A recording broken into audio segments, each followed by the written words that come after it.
આ ખેડૂતોનું અપમાન છે। સપના જોયા છે કે આ વાવણીના પાક થકી મારી દીકરીનું કન્યાદાન કરીશ, આ વાવણીના પાક થકી હું મારું દેવું ભરીશ। તમે એ પકવેલું ધાન તમે ખાયું છે।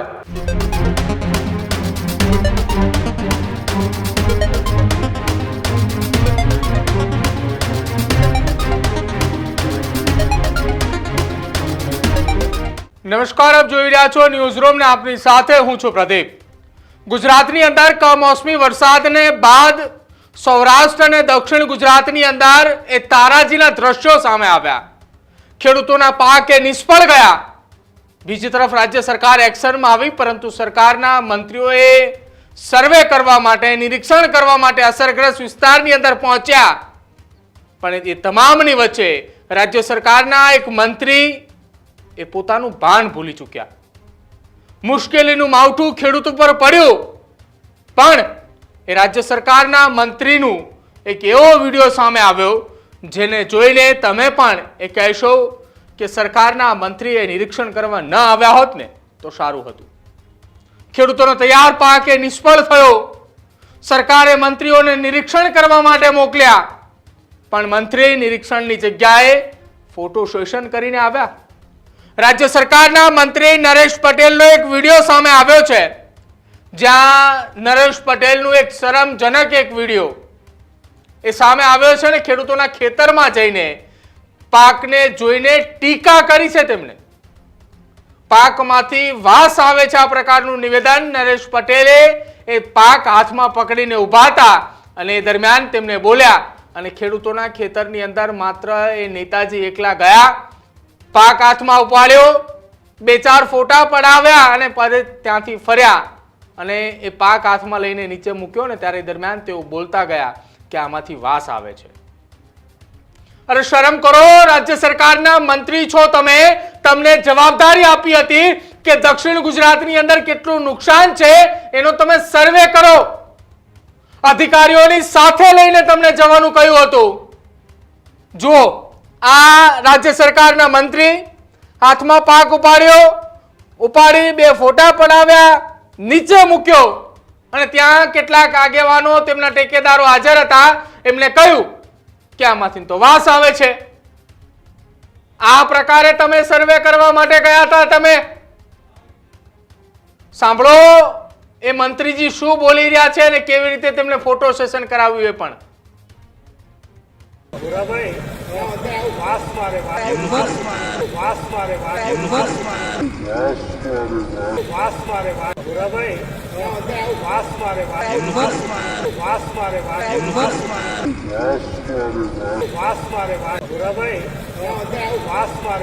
સાંભળ્યા ને તમે આ દ્રશ્યો? આ દ્રશ્યોની અંદર એ ખુદ રાજ્ય સરકારના મંત્રી બોલી રહ્યા છે કે વાસ આવી રહી છે। જેમને સરકારે નિયુક્ત કર્યા હતા કે તમે જાઓ અને સર્વે કરીને એક રિપોર્ટ આપો। કૃણાલ આહિર મારી સાથે જોડાયા છે। કૃણાલ, બે અલગ અલગ તસવીરો આપણે બતાવી રહ્યા છીએ। એક તરફ ફોટો સેશન છે અને બીજી તરફ રાજ્ય સરકારના મંત્રી એવું બોલી રહ્યા છે કે આ પાકમાં વાસ આવી રહી છે। જેમને જવાબદારી આપી હતી કે તમે જાઓ અને એક રિપોર્ટ તૈયાર કરીને આપો કે જેથી રાજ્ય સરકાર એને અંતર્ગત સહાય આપે।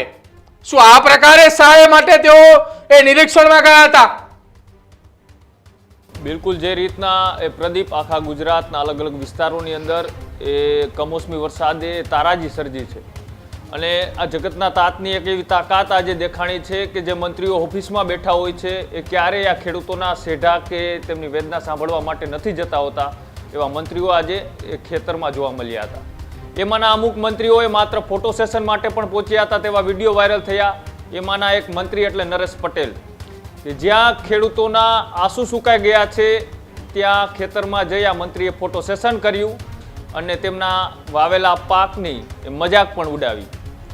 બીજી બાજુ જે રીતના સરકારે તેમને જવાબદારીઓ સોંપી હતી કે તમારા વિસ્તારમાં જે પણ કાંઈ નુકસાન થયું છે એ ખેતરની સંવેદના છે તેની સાથે તમે ઊભા રહો અને તેમને કહો કે સરકાર તમારા પાકની એ મદદ કરશે। આવું કહેવા માટે ગયેલા મંત્રીએ એ ખેતરમાં જે પરસેવાથી વાવેલા ખેતરમાં પાક એ ખેડૂતોનો બળી ગયો છે ત્યાં જઈ અને આ મંત્રીએ વાસ આવે છે એવું કહી અને આ ખેતરને એક મજાકનું મેદાન બનાવી દીધું। જે ખેતરની અંદર એ લોકોએ મહેનતથી પાક અને પોતાનો પરસેવો વાવ્યો હતો, એ ખેતરમાં આજે બળીને બધું ખાક થઈ ગયું. ત્યાં મંત્રીએ એ ફોટો સેશન કરાવ્યું અને એ પાક હાથમાં લેતી વખતે તેમને કહ્યું કે આમાં વાસ આવે છે. જે રીતના એ મંત્રીઓ માત્ર ફોટો સેશન અને માત્ર એ સરકારને દેખાડો કરવા માટે જતા હોય, એ દ્રશ્યો અહીંયા નરેશ પટેલે સાબિત કરી દીધા છે. નરેશ પટેલને એ ખેડૂતોની સાથે ઊભું રહેવાનું હતું. એ જે પાક નુકસાન થયું છે એ ખેડૂતને સંવેદના આપવાની હતી અને કહેવાનું હતું કે મારાથી જે પણ કાંઈ બનશે એ તમામ પ્રયાસો કરી અને સરકારમાંથી હું તમને મદદ અપાવીશ. તેની જગ્યાએ તેમને ફોટો સેશન કરાવી અને આમાં વાસ આવે છે એવા શબ્દથી, એ માત્ર એક આ શબ્દો નથી, આ ખેડૂતોનું અપમાન છે અને ખેડૂતની સંવેદનાની પણ આ એક મજાક છે.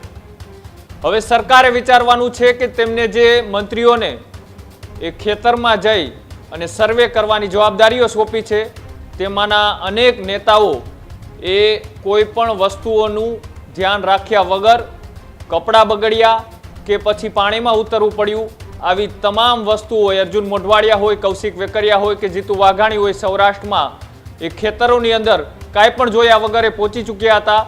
પણ આવા અનેક મંત્રીઓએ જબ્ભામાં ડાઘ ના પડે અને કીચડ ના ઉડે, વાસ ના આવે, એ તમામ વસ્તુઓનું ધ્યાન રાખીને માત્ર સરકારે જે જવાબદારી સોંપી છે એ જવાબદારીમાં ફોટો સેશન કરાવી અને ખેડૂતોની મજાક ઉડાવી અને આ લોકો એવું સાબિત કરે છે કે અમે ખેડૂતોની સાથે છીએ.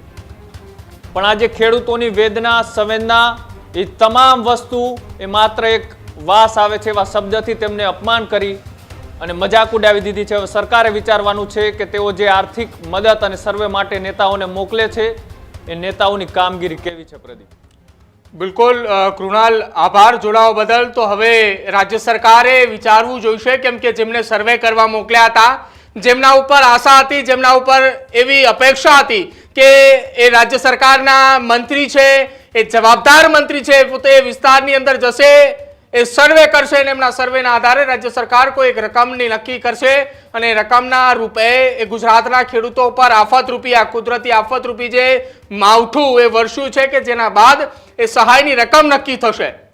પણ શું આ રીતે સહાયની રકમ નક્કી થશે? જે જગ્યા ઉપર મંત્રીએ જઈને ખેડૂતોને સંવેદના આપવાની છે, એ સંવેદનાની જગ્યાએ ખેડૂતોના પાક હાથમાં લઈને એમ કહે છે કે આમાંથી વાસ આવે છે.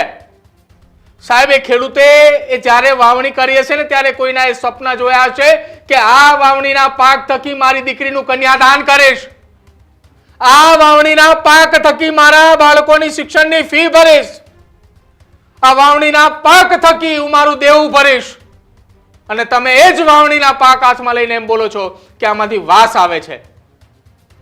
તમે એ પણ ભૂલી ગયા છો કે તમે એ જ ખેડૂતોના એ ખેતરમાં પકવેલું અનાજ ખાયું છે, તમે એ પકવેલું ધાન તમે ખાયું છે. ખેડૂતોની આ વેદના સાથે આ પ્રકારની મજાક ક્યારેય પણ એ ના કરવી જોઈએ. ભલે તમે રાજ્ય સરકારના મંત્રી હોય, પણ આ પ્રકારની એ સંવેદનાઓ તમે ભૂલી જશો એવી આશા એ ન તો અમને હતી કે ન તો એ ગુજરાતના એ ખેડૂતોને હતી. Healthy life is very important, पर टेस्टी लाइफ भी तो जरूरी है ना बॉस. समोसा चाट से है प्यार, पर एसिडिटी से कैसे रहोगे दूर यार. Wait, we have a 3-step solution.